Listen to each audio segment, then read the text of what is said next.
Talking about him. Look at it. This is the latest. Look at him. Here he goes again. Well, you know what here he goes again means? He's doing what he said he was going to do. He promised you he was going to do these things, and he walked into office week one, and that's exactly what he's doing. And he's saying, y'all do something about it. And when you try to do something about it, he's going to say, look at them now. Now they're concerned about these issues. Were they talking about that during the campaign? Hell no. Bill Maher and Stephen A. Smith are at it again, calling out their own side for drifting away from the voters they claim to represent. These two lifelong Democrats believe their party can beat Donald Trump, but only if it's willing to drop a few toxic habits. What are those habits exactly? Let's find out. Democrats up. Trump is cool now. He's not just the most powerful guy in the world and just made himself like the richest. He's actually kind of at 78. I mean, Bill Maher and Stephen A. Smith are at it again, calling out their own party for losing touch with the very voters they claim to represent. Both longtime Democrats, they insist their party can still defeat Donald Trump, but only if it's willing to let go of a few self-destructive habits. So what exactly are those habits? Let's take a closer look. He was convicted on 34 felony counts. And the American people still said, he's closer to normal than what we see. Exactly. That's what they're saying. He's closer to normal. Why? Because something that pertains, when you talk about the transgender community, for example, and you're talking about the issues that pertain to less than 1% of the population, the Democratic Party came across as if that was a priority more so than the other issues. And so he comes into office. Now you're talking about childbirth, citizenship, and what have you. He knows that's not going to pass the muster, but he knows that he made that promise. So when he shows up week one on Capitol Hill and he says, this is what we're going to do through an executive order, even though it's going to be shot down through the courts and what have you, he's saying, I kept my promise. A lot of other things that he's going to point to that he's going to try to... Trump understood the assignment. He focused on the issues that truly mattered to Americans: the economy, the border, and national security. While Democrats got tangled up trying to satisfy every loud voice on the far left, Trump connected with working-class frustrations. He didn't use academic language or virtue signaling. He talked about job security and stability, and people listened. Even Bill Maher has warned his party that prioritizing ideological purity over real-life concerns is a losing game. Trump's strength wasn't polish, but focus. He understood what people felt, not what elites thought they should feel, and that's why his message endures. What promises did you keep? Now, you might know the answer to that. I'm certainly not questioning your knowledge about that at all. What I'm saying is what resonated with the voter. What voter out there can look at the Democratic Party at this moment in time and say, there's a voice for us, somebody that speaks for us, that goes up on Capitol Hill and fights the fights that we want them fighting on our behalf. They didn't do that. And that's why their behinds are home, and that man is back in... The left lost touch with its base. Ordinary voters, once loyal Democrats, began feeling ignored and politically homeless as party leaders focused on identity politics and elite agendas instead of real-life struggles. Inflation rose, the border crisis worsened, and crime spread, yet leaders seemed more concerned with online approval than practical solutions. Under Biden, promises of unity faded into division and disappointment. Working families saw no one addressing rent hikes, job insecurity, or national unease. Frustration turned to exhaustion, and exhaustion to detachment, leaving many Americans ready to seek leadership elsewhere, beyond the party that once claimed to represent them. This is the latest. Look at him. Here he goes again. Well, you know what here he goes again means? He's doing what he said he was going to do. He promised you he was going to do these things, and he walked into office week one, and that's exactly what he's doing. And he's saying, y'all do something about it. And when you try to do something about it, he's going to say, look at them now. Now they're concerned about these issues. Were they talking about that during the campaign? Hell no. Trump continues to be a major thorn in the side of the Democratic Party, and it's clear why. He embodies everything they claim to hate: bluntness, defiance, and a refusal to bow to political correctness. Yet that's exactly what draws people to him. While Democrats rely on rehearsed talking points, Trump speaks like an ordinary guy, raw and unfiltered. As Stephen A. Smith noted, people see Trump as real. They may not agree with everything he says, but they believe he means it. In an age of fake polish and hollow institutions, Trump's authenticity remains his greatest weapon and Democrats' biggest nightmare.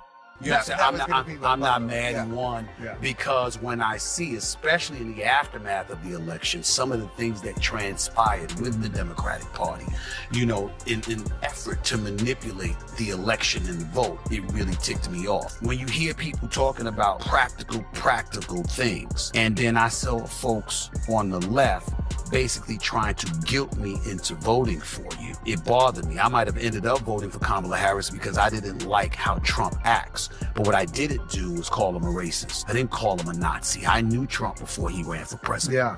We talked on the phone. We talk at basketball games or boxing events. I knew this man. And so some of the things that were being said about him, I knew were not true. And I was saying, come on. He zeroed in on the strategy core of issues that demonizing actually Trump kept worked Americans once, up at night. but only once. This channel Trump In the understood previous the election, assignment. left-leaning media successfully painted him as a national threat, a chaotic force destined to destroy America.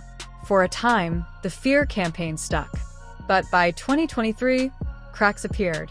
Many moderates, weary of He inflation, zeroed in on the core crime, issues that and actually constant kept culture Americans wars, up at night. began This questioning channel whether the Trump real danger understood was the Trump assignment. or the establishment itself. The media's caricature no longer matched reality. Trump, despite his flaws, seemed more authentic and human than polished figures like Kamala Harris. Voters saw sincerity in him, and that authenticity completely changed the political game. Democrats, because my issues, democracy, the environment, have no protectors now. Because you blew the election, I have nobody standing up for the two issues that are my issues, which is democracy and the environment. My two most important issues. Those are not priorities in the new. Those may not be priorities in the new administration, but let's be clear, losing Bill Maher's trust doesn't mean the GOP is out to destroy democracy. Maher's concerns about Trump targeting certain media outlets are understandable, yet that's not tyranny. It's the legal system functioning as designed. America's structure, with Congress, the courts, and the executive branch, prevents any single person or party from seizing total control. Yes, tensions run high and rhetoric is reckless, but the nation's democratic foundation remains strong. The U.S. isn't fragile, it's resilient. That enduring strength is what Maher seems to overlook. Champion in Washington. They have the courts, they have the House and the Senate, and you totally left me on. Shielding Kamala Harris from the primaries was a major misstep. Instead of allowing her to prove her strength, test her ideas, or connect with voters, Democrats skipped the process entirely and handed her the nomination, assuming name recognition would spark enthusiasm. It didn't. For 4 years, Harris stayed mostly in the background, rarely visible, seldom vocal on major issues, and lacking the leadership presence voters expect from a presidential contender. Then suddenly, she was everywhere, on every campaign banner, every headline, as if the public would instantly rally behind her. But politics doesn't work like that. You can't build momentum around someone people barely know.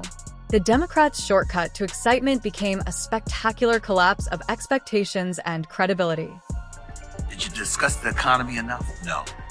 You could have discussed the border because unlike Obama, who was quote-unquote the deporter-in-chief, according to the Republicans, because he deported more immigrants than Trump did. According to not just Republicans, Yeah, but there's Democrats. facts. Yeah, There were that's right. Democrats who called He him that. deported more immigrants Yeah. than Trump, which means he just didn't talk about it, but he did. So why are Democrats so outraged at Trump for deporting illegal immigrants?